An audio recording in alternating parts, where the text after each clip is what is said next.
Hello, boys and girls. It's that time again. It's time for the Successful Home Inspector Show, where we're here to share some funny home inspection stories, maybe some funny things that you found, how to increase your business.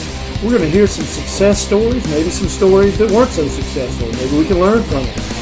And we're going to share some resources here with you that will help increase your business, and we're hoping to help raise the level of the industry as well. So sit back, and here's your host for the Successful Home Inspector Show, Preston Sandlin. Thanks a lot.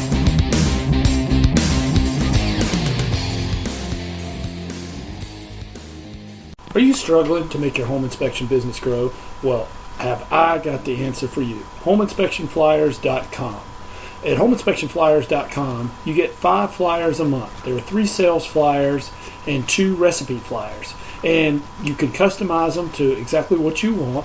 And these make great flyers when you go to the offices to put in their boxes, especially if you're doing like candy bowls or something along that nature.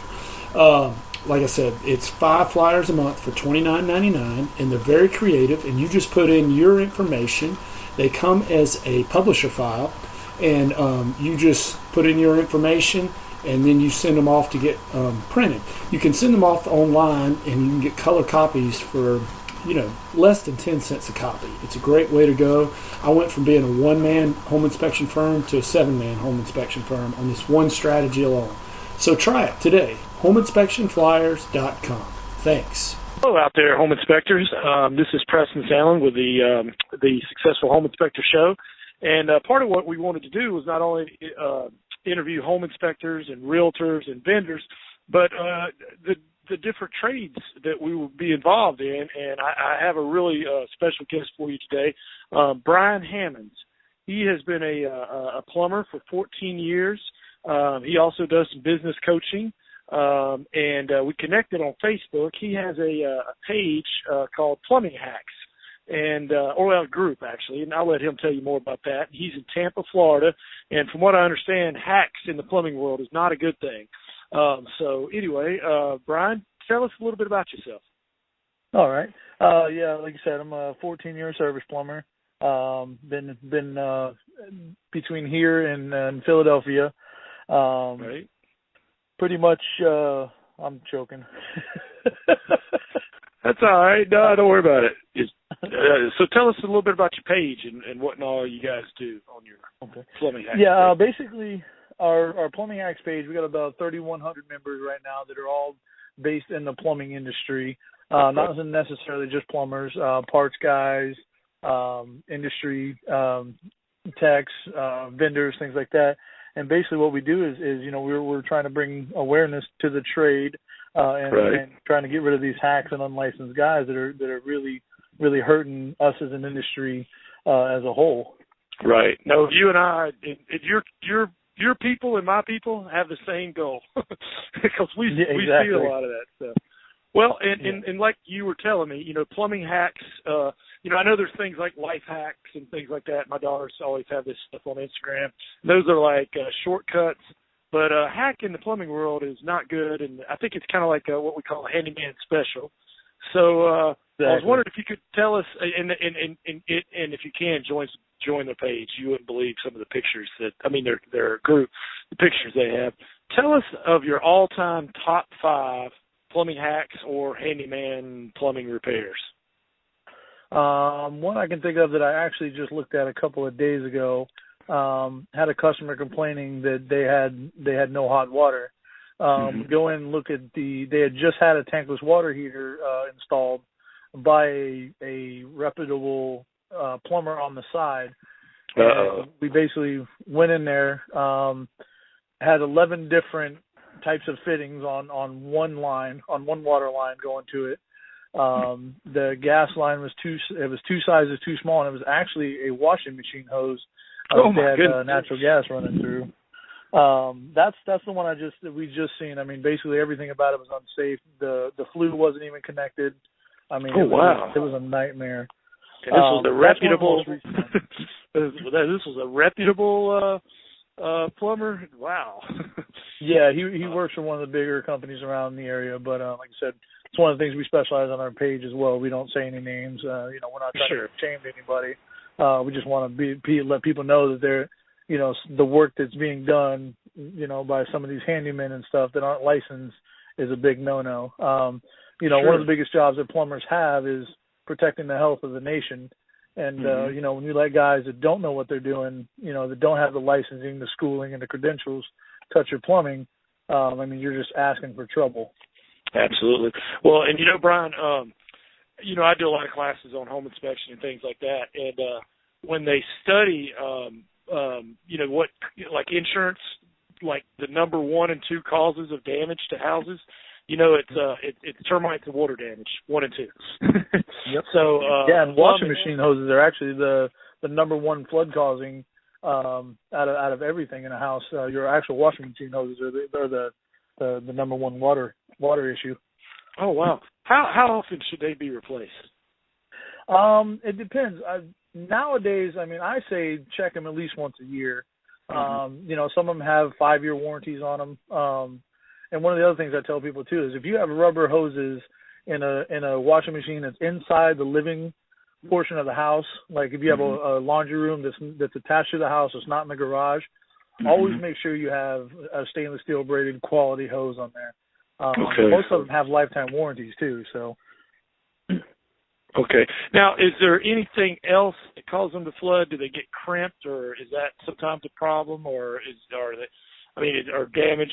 And I wonder when people move. I see people, because we're dealing with people who just bought a house, and I always think they're using their old hose. I'm thinking they should probably replace the hose. Would that be a good suggestion? Absolutely. Anytime you're replacing the appliance for any reason, moving, anything like that, always replace those hoses because, really, they just sit stagnant. You don't really move your washing machine too much. But like I said, I'm a huge, huge advocate in stainless steel braided. If they're rubber, just get rid of them. Okay, cool.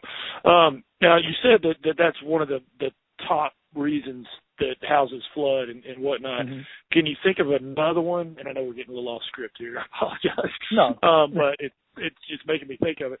What is there any other besides that you see that you're called out that houses flood or something ruptures? What would be besides that? What would be your next thing that you would say that you see the most of?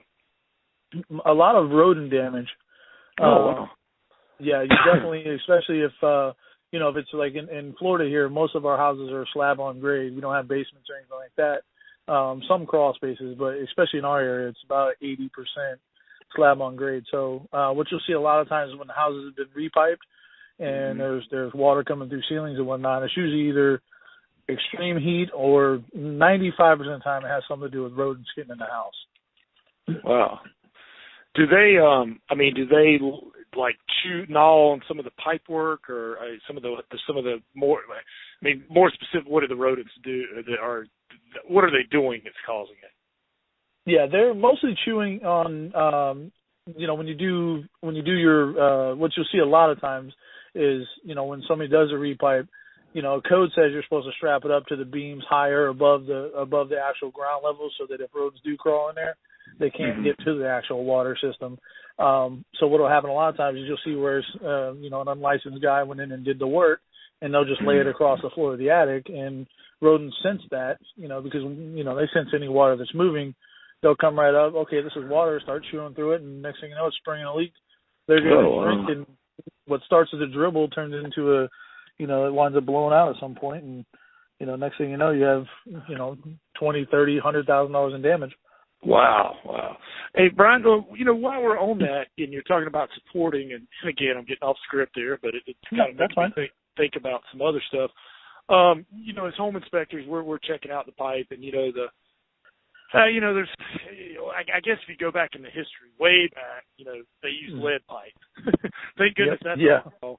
In fact, you might know this about.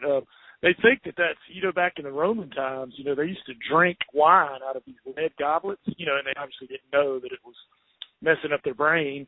But the lead poisoning, actually, it destroys that part of your brain where your conscience is.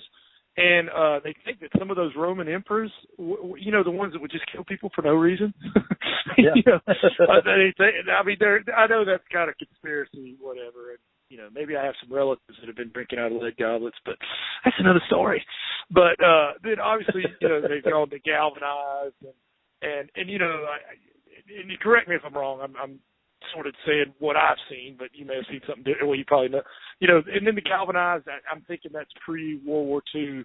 There's still a little bit of that around, but it's, it rusts from the inside out and it wears out. And then copper, which I like copper, but it's pretty expensive, I think.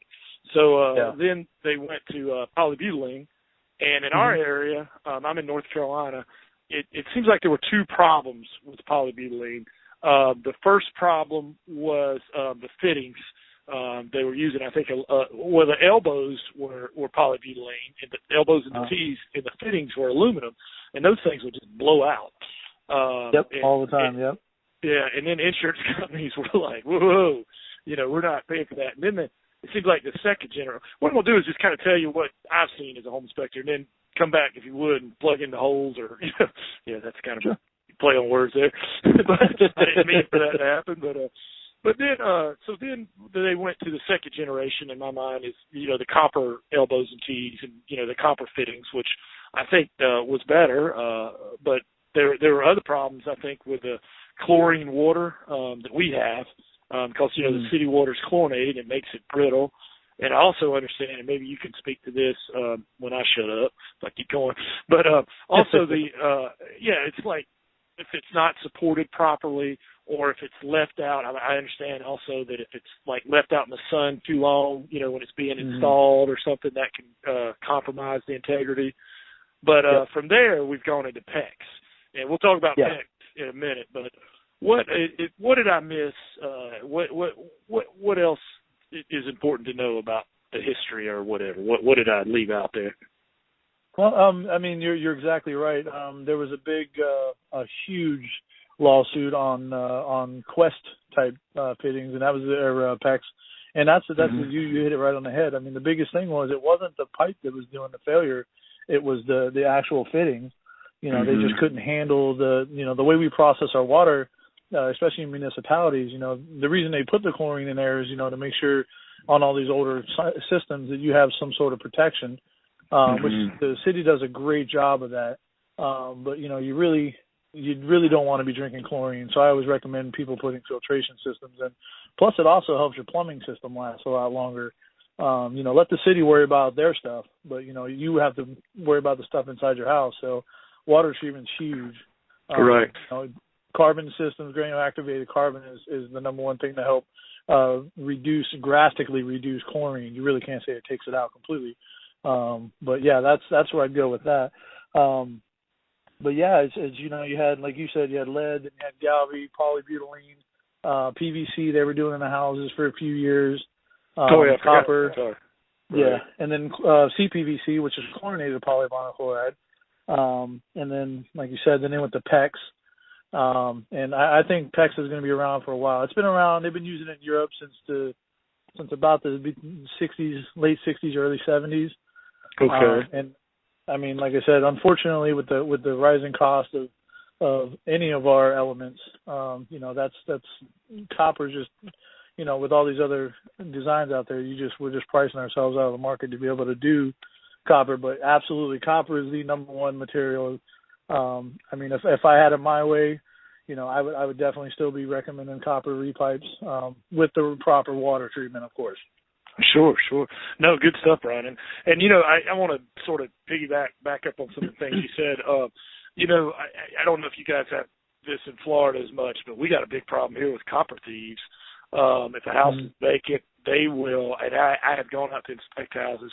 Two things: they'll split the compressor wide open on the AC unit, take the copper out of that, and if they can get underneath the house, they will take pipe cutters and wire cutters and just strip everything. I've crawled under a house and I'm like, wait a minute, where's the pipes? And then I crawl up under the bathroom, and it's got, you can see the copper and it's mashed down, where it was snipped with, maybe some cutters or something. And it's just crazy. And the thing that kills me is there's only 2 or 3 places around here that buy that stuff. And they got to know where, coming in with all that stuff. So anyway, that's yeah. Unfortunately, with those guys, it's no disrespect to the scrapping industries. But there's not a lot of your bigger companies are real honest, but these smaller mom and pop shops, I mean, they're in it for the money, so they just turn their head. It's unfortunate because a lot of we all work hard for what we have, and somebody owns the empty houses, be it the bank or somebody else. In the end, somebody's always losing, and that's the sad part. But we have, you hit it right on the head. We had the same problem here. Actually, one of the companies I was managing, we actually went in and did inspections for banks that were out of state, and we would do the plumbing, AC, and electrical inspections, and like you said, the air conditioner would be completely gone. 80% of the plumbing would be ripped out of the walls, and instead of just going in and being able to rent this place, now they got to dump $20,000-$30,000 in it to get it right back the way it was. So, that's hurting the neighborhood, it's hurting the local economy. It's a domino effect. Oh, absolutely.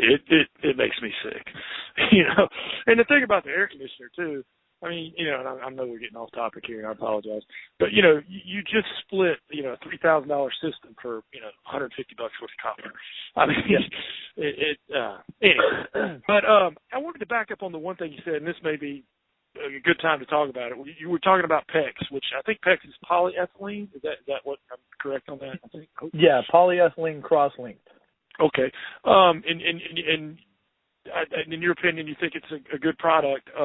But the thing we were talking about before the call, and you and I have talked a time or two, we've got one neighborhood here in Charlotte that's having some trouble with PEX, and I know you did a little bit of research. That may be the thing that's coming, but I think what I'm hearing from you is that the pipe itself is pretty good, but there's the fit. I'll just let you tell me what'd your research? Yeah, it's basically the same thing. You have your crimp type PEX, which is where you take the brass ring, you drop it over it, then you take a crimp tool and you crimp it down to the fitting. One of the issues with that is, you're getting friction loss because the fittings are smaller than the diameter of the pipe. Uponor, this is the next part of this will be a personal opinion. You have A, B, and C PEX, and it's all in the way that it's extruded. And what that basically means is the way that the pipe is actually made. I'm a huge fan of Uponor products. Uponor is made by Wurzbo, which is one of the largest manufacturers of PEX. What they do in their system is they have their fittings are hardened poly. It's a really heavy duty plastic. It's the same plastic that they make a lot of your car parts out of. But it's super strength, and what they do differently is you actually stretch their pipe with what they call a crimp ring or a ring, and you actually expand the pipe with the ring on it over the fitting.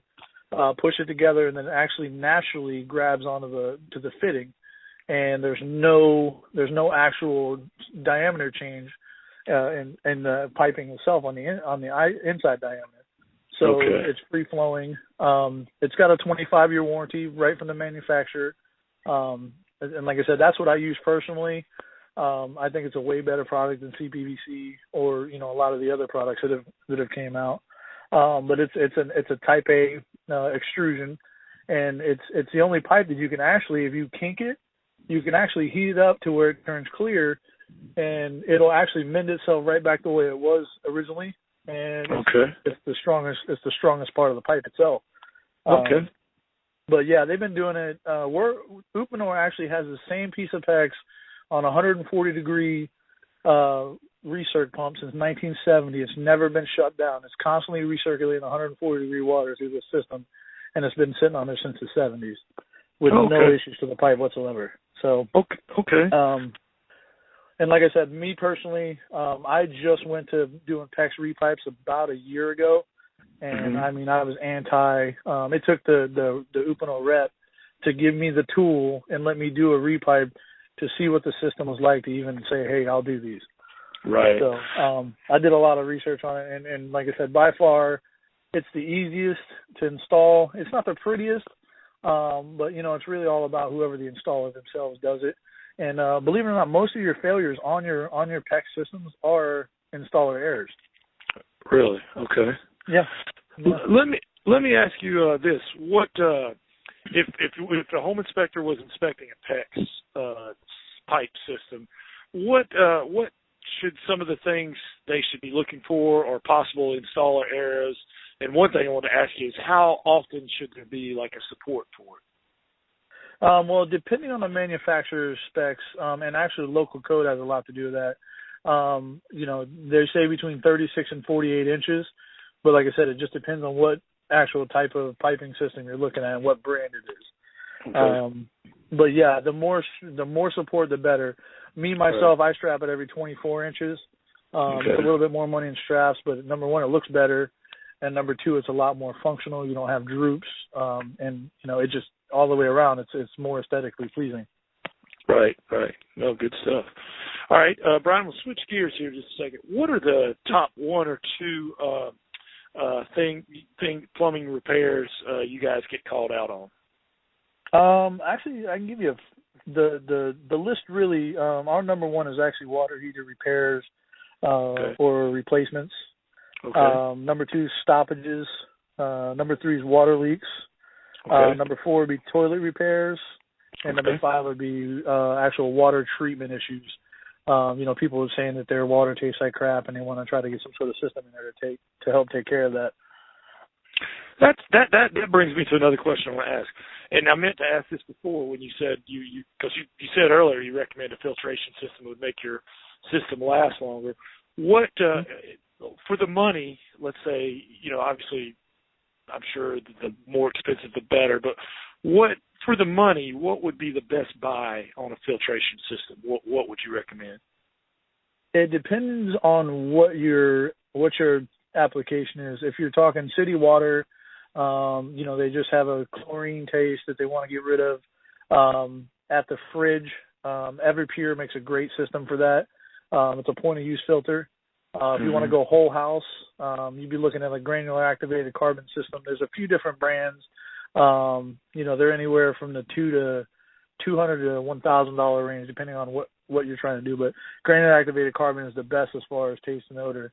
Now, if you have hardness issues, there's two products that I always use. You've got your standard water softener. I'm a 6% crosslink resin guy, which is standard for Florida. We have some really high crap water here, unfortunately. Right. And then you've got what they just came out with a couple of years ago was a Nuvo system, which is a citrus cartridge that works. It surrounds the hardness and lets it run through the line without sticking to anything. So you change the characteristics of the water a little bit, so it actually works like a softener, but it's not a water softener. For the money, the Nuvo's a little bit more expensive on the front side, but in the end, you change the filter every 6 months. It's real quick and simple. Anybody can do it. On the water softener aspect of it, you've got your carbon footprint, which is your salt going back into the system, because it's based off the ion exchange. So you're constantly changing the calcium magnesium ions with sodium ions. Right. Which in California and a couple other states, water softeners are already actually banned. So I wouldn't be surprised in the next 5 to 10 years that they're banned in most of the country. No, that's good information, Bryan. That's good. I learned. I'm going to go back and listen to that again. Well, yeah, and I think you said one of your top things you guys are called out on is a water heater. So that brings us to another set of kind of some questions or things we could explore. And basically, I imagine this is the same where you are. I mean, we have basically two types, either electric or gas. And I guess let's talk about electric first, some problems that might be. And we talked in the pre-talk about the anode rods. Tell us a little bit about that. Say we're inspecting a electric water heater. What are potential problems? What should we look for? And definitely include the anode rod in there because I got burned on that one time. Sure. I mean, really, the anode rod should be checked by manufacturer specification once a year. Right. Depending on the type, a lot of them, you can use an impact, an electric impact wrench, pull it out of the top of the water heater, and do a visual inspection, and then just drop it back in. But most of the time, like I said, an anode is a sacrificial metal that protects the water heater. Right. Water heater being a glass line, it's got a fiberglass lining on the inside of it with a steel tank. It's got to have something in there to help, to be a little bit more sacrificial, right. so that it doesn't eat the tank. You basically have three different types. You have the aluminum, the zinc, and the magnesium. And then you also have a dual metal if you have a real high. If your water is a little more acidic, you want to use a dual type metal. Right. But as far as checking them, I mean, that's the only way to really do it. Some of your manufacturers are actually attached to the hot side of the water heater, where you just basically unscrew the nipple, pull it out, and you can see the anode there. Okay. But as far as you guys, the best way to do that would be to either pump the tank down to where it's just past the TMP, and then put like a rigid sea snake type camera in there, so you can actually look inside to see what's actually going on. Right. And that's a lot of people do that. That's kind of one of the things we do, and if we're changing out a TMP, which should also be checked once a year, which is a temperature and pressure relief valve for anybody that doesn't know what the definition there is. Right. Also checking, I mean, I don't know if you guys get into this, but obviously checking the bottom element, hooking a hose to it and flushing it out to see how much sediment you're getting out of it. If you get a lot of sediment, obviously that means that you're having some water issues. Right. But normally, like I said, you can usually tell by age, your average water heater lasts between 9 and 11 years. Right. So if they're getting to be anything over the manufacturer's warranty, we always just say, hey, start looking to replace this. Anything between 9 and 11, we recommend replacing. Okay. Is there any kind of maintenance? Should they, and where I'm going with this is, I've read some things and I've done it a couple of times.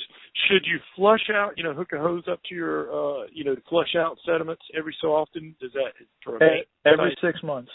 Every 6 months. Okay, good. Yeah, don't turn the water off. Just leave the water on. Let that build pressure. Put the hose at the bottom of it. Turn that valve on. If you don't get any kind of sediment out of it right away, kind of shake the valve back and forth a little bit. It just means there's a little bit of trash blocking the answer, because really that hole is only about 3/8 of an inch. It's not very big. It looks big, but it's not. Okay, cool. Well, Bryan, I want to ask you about something else. I've seen this a couple times. Do you ever see this where it's reversed, where the hot and cold? And now you know more about this than me, but I think it still works, but it's like having to work a lot harder, because isn't the hot supposed to be coming out of the top and the cold supposed to be going into the back and at the bottom? They've got it reversed, so it's having to, because warm water rises. You know what I'm talking about? Yeah, heat naturally rises. Yeah. Mm-hmm. A lot of times you'll notice, it will work, but what you'll find a lot of times is it's like you said, it's working really hard, and your water's really not that hot, because you're having to try to force everything down, and cold naturally pushes to the bottom. So if they're hooked up backwards, it's most of the time you can't get really warm water. But one of the best ways that you can see that is by, normally they have the temperature jacked up to like 140 on it, just to try to keep up with the normal 110, 115 degree shower. Right. So they're spending a lot more money and probably going to burn up their elements. That they would normally. The higher the power is on the higher the temperature is on the element, the longer it's working.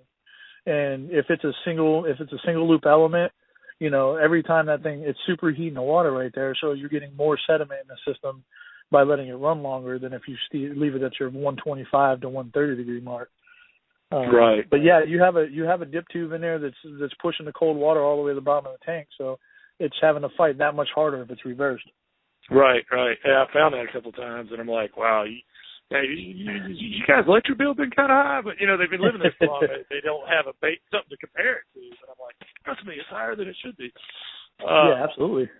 Well, now, okay, let's shift for just a second. Gas water heaters. I mean, obviously you look for its flame rollout, flaking. Any issues with them? Flue? I mean, what? If we were inspecting, what would you tell an inspector to look for on a gas water heater? Yeah, one of the things I'm always looking for, again, I'm huge on having the rigid sea snake. That little tool is my best friend. I always look down inside the flue, just to make sure I don't see any pinholes or splits in the inside the flue there. Always make sure you don't see anything stuck in there, any kind of debris, right? Because you don't want to get any noxious gas in the house. Right. Just checking the gas out, making sure it's clicking on and off properly. Really without getting into too many crazies, that's really all you do. Check the burner assembly, make sure there's no foreign objects in there, and checking obviously make sure the flue And if you guys have any kind of CO detectors, just running one close to the top of the unit to make sure that your flue pipe's not clogged with anything.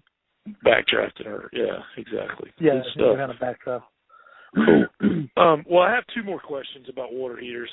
This one will expand, and there's another play on words. Expansion tanks. Yes. There's a lot of confusion out there. When are they required or needed, and what exactly is their purpose? And just can we unload your knowledge on that? Sure. Expansion tanks by plumbing code are required anytime there's a backflow device or a closed loop system. Meaning, so if you have a backflow preventer at the house, if you have a check valve, anything that can block water, because water heaters are expanding and contracting, you want to have something there to protect the water heater, and that's what that's designed to do. Now, what that is it's just basically an air bladder inside, a rubber air bladder inside a tank, and what it does is it just basically expands when it's pushing heat onto the water heater. Instead of actually expanding and contracting the water heater itself, you expand and contract that small tank that's in there. A couple of things to check on that. You always want to make sure that expansion tank is set 2 psi lower than the house pressure. So if you have 60 psi coming into the house, you want to set that tank at 58 psi. Okay.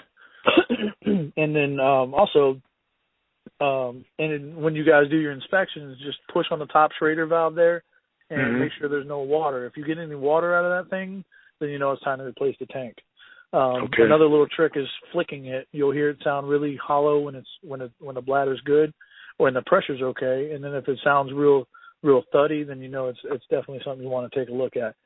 Two other things on that too. There's two different sizes. Well, there's 100 different sizes, but there's two sizes you normally see. You'll see what they call an ST5 or an ST12. A 2.5. It's going to be a 2.5 gallon tank, or the smaller tank. I could be wrong on that. I'm just, like I said, I'm shooting from the hip here. But the ST5, the smaller tank, is good for up to a 50-gallon water heater, and then the little bit larger size is good for 50-plus gallons of water. Now, if you have a 50-gallon water heater, you want to make sure you have the bigger version. Okay. No, good stuff, Bryan. Good stuff. Again, I'm going to have to listen to this one a couple times because I'm learning a lot here myself. My next question about water heaters is the tankless water heater. They seem to be really getting popular. The whole going green movement and whatnot. And that, of course, that's a whole other can of worms. But what? I got some opinions on some going green stuff, but I'm sure we all do.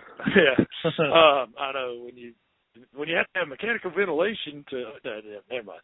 But what would the same question on the regular water heater? If we're going to inspect a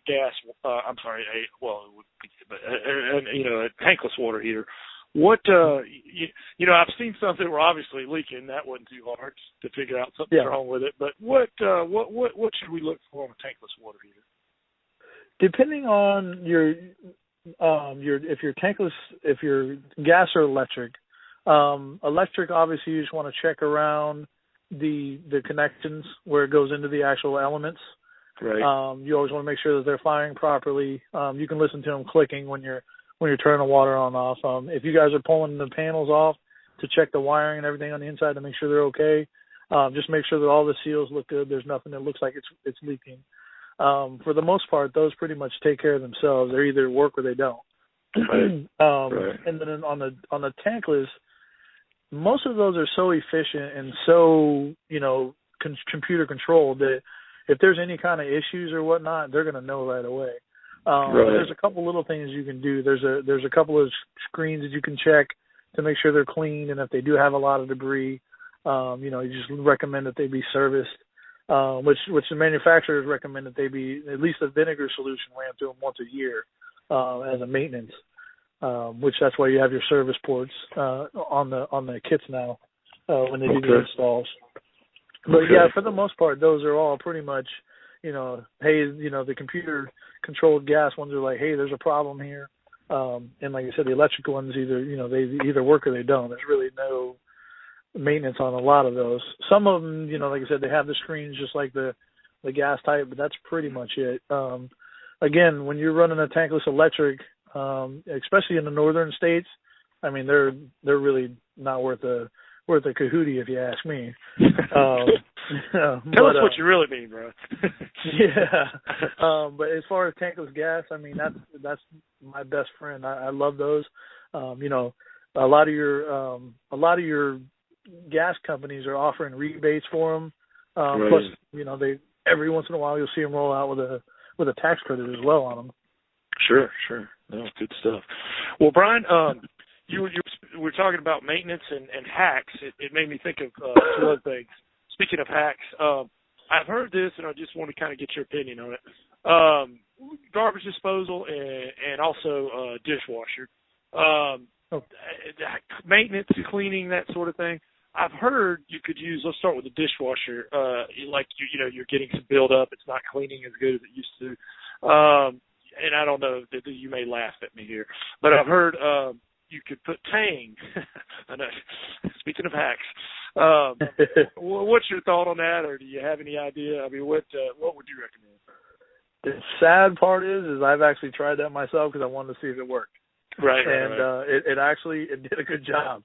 Really? Okay. Yeah, I think it's the vitamin C or something. It breaks down. If I'm not exactly sure. Yeah, the enzymes. Yeah, the enzymes in the powder that they use to, you know, it's basically vitamin C and a couple other chemically induced coma stuff there. But yeah, I'm glad you said that because I have told some homeowners to do it, and I was like, I'm going to feel like a big old idiot right here. Yeah, try Tang. It works great. Yeah. Well, let's move over to garbage disposals. Maintenance on those, cleaning them. What would you recommend? There's so many misnomers out there. You know what I tell my customers. You know, you want to get it smelling good. You know, throw the lemons down there. You know, don't let them obviously go through the line. Just grind them for a minute and then pull them back out. Right. Also, the ice cubes. The ice cubes do work, but if it's like a Badger 1, Badger 5, any of the you know that doesn't have a stainless steel grind chamber. You know, there is possibilities you can start scuffing into the metal a little bit. It sounds funny, I know, but you know, a garbage disposal, and the biggest misnomer about a garbage disposal is it's not meant for you to throw all your leftovers down. The whole design of a garbage disposal was you to be able to just put the little bit of food grud that you got on the plate down the drain so you don't have issues. Believe it or not, you know, a garbage disposal could chew up a car bumper. The plumbing system can't handle it, though. Right, you know, that's the biggest thing. One of the other cool things is if you take, this is like a life hack almost, or a consumer hack, is Riddex, the enzyme for sewers, or for septic tanks, has actually mixed that with a little bit of lukewarm water and dump it down the garbage disposal, and actually the enzymes will actually eat some of the trash off the garbage disposal for you underneath the grind chamber. Really? Oh, man. Yeah. That's good stuff. Good stuff. I'm going to go get me some Riddex and some Tang. Putting that on my list there. Yeah, I actually, believe it or not, I tell people that, you know, like you get all these Pseudomonas, bacteria, and enzyme drain treatments, you know, that are $50, $60 a bottle from your plumber. You know, go to Home Depot and Lowe's and spend $7 and get you some Riddex and use it as a drain maintenance. Every drain in the toilet, every drain in the house except for the toilets. You know, once a month, just to kind of help from having us come out and charge a couple $100. Right. No, good stuff. Well, Bryan, we've talked a lot, you know, and man, you dropped some value bombs all over the place, and especially for us. Is there any other tips you would have? I mean, you know, there's the obvious, you know, but you know, a home inspector who knows a little bit about plumbing, but definitely not as much as you guys, for inspecting a system. Can you think of any other tips or little things to look for, or you know, possible problems that we may, you know, do you have any tips for us? Yeah, a couple actually. And then I want to kind of touch on toilets a little bit because I see this all the time and it drives me crazy. Okay. 1.6 gallon toilets and these 1.28 gallon toilets. Right. You still see people dropping bricks in there and putting these stupid water bags. Okay, these toilets don't use enough water as it is. So if you see those in the tanks, please tell people to take them out because you're just asking for stoppages and backups in your plumbing system. Okay. That drives me up a wall when I see that. Right. Also, one of the best things I can tell you guys, I actually I have a couple of home inspectors that I recommend to do home inspections for me, and they also, it's a scratch my back, scratch your back thing. Right. If you guys know a plumber, if something doesn't look right to you, snap a picture of it, send it to your plumber, ask your plumber, hey, does this look right to you? Because there's a lot of things that, that you see out there that don't look good. And, and unfortunately, like with you guys, especially because of the homes on homes and all that stuff. Like, should I call it this? You guys have a bad name, and when it becomes to those shows. So, the more stuff you guys can point out to people, the more you guys can cover yourselves. So team up with a plumber, team up with an AC guy and say, share it around because, again, there's stuff that I'm a 14-year vetted service plumber and I still haven't seen it all. Right. It's very valuable that you guys do that. A lot of us will actually be more than happy to do it because then we know, hey, these guys are really looking out for us. Yeah, no, and we're gonna find problems, and they're gonna ask us who we recommend, and I definitely, and I think all of us would recommend somebody that we have a pretty good relationship with, and obviously nothing improprietous or anything like that. It just helps to have, like you said, some friends in different trades, and and a lot of times, I don't know the code, but I know that doesn't look right. Yeah. So like you said, snap a picture of it. Yeah, it's sad because, unfortunately we have all these standards as being licensed professionals. We have all these standards that we have to be held to, and, a homeowner can actually go in and do something that's against, if it doesn't pass ASME or an SPF certifications, they can go in and install it in their house and, something go wrong and nobody be held liable. So, if it doesn't look right or if it's not installed right, the only person that's going to catch it between homeowners is you guys. Yeah. So, you guys are on the forefront for us as well to make sure that these people say, hey, they had this handyman do this job. It's not right. Have a licensed professional come out and do it. Okay. Well, great stuff, Bryan. I appreciate your time. You've been more than gracious. And I know our listeners are really appreciative. Is there any way they could get in touch with us or your group or what you're planning to do? How can they find out more about you or get in touch with you? Sure. You can get me on my LinkedIn. You can also Plumbing Hacks, the Facebook page. You literally just search Plumbing Hacks and Plumbing Pro discussions. Okay. You guys are more than welcome. Anybody that's in a trade that's has anything to do with us, we accept graciously with open arms. And plus, like I said, you guys can see a lot of good stuff. Also, we're in the works of doing a forum, and we have a website called plumbinghacks.co, and it's going to be a forum based where we're going to be able to have different threads and groups that we can streamline for whatever the topics are. Okay. There in your future. Message me on Facebook, add me as a friend on Facebook. And like I said, just keep us hack free. That's really what we're going for. I hear you, Bryan.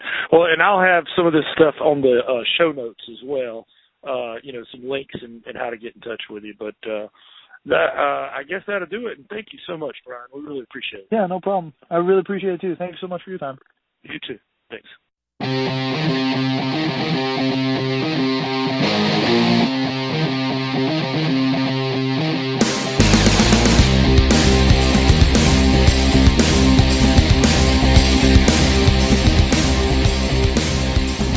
You have been listening to the Successful Home Inspector podcast, where we share funny stories and we talk about how to increase your business, and we share some success stories and some not so success stories that we can learn from. We're also here to share resources. You can find out more about today's show in show notes at the successfulhomeinspector.com. Thanks for listening.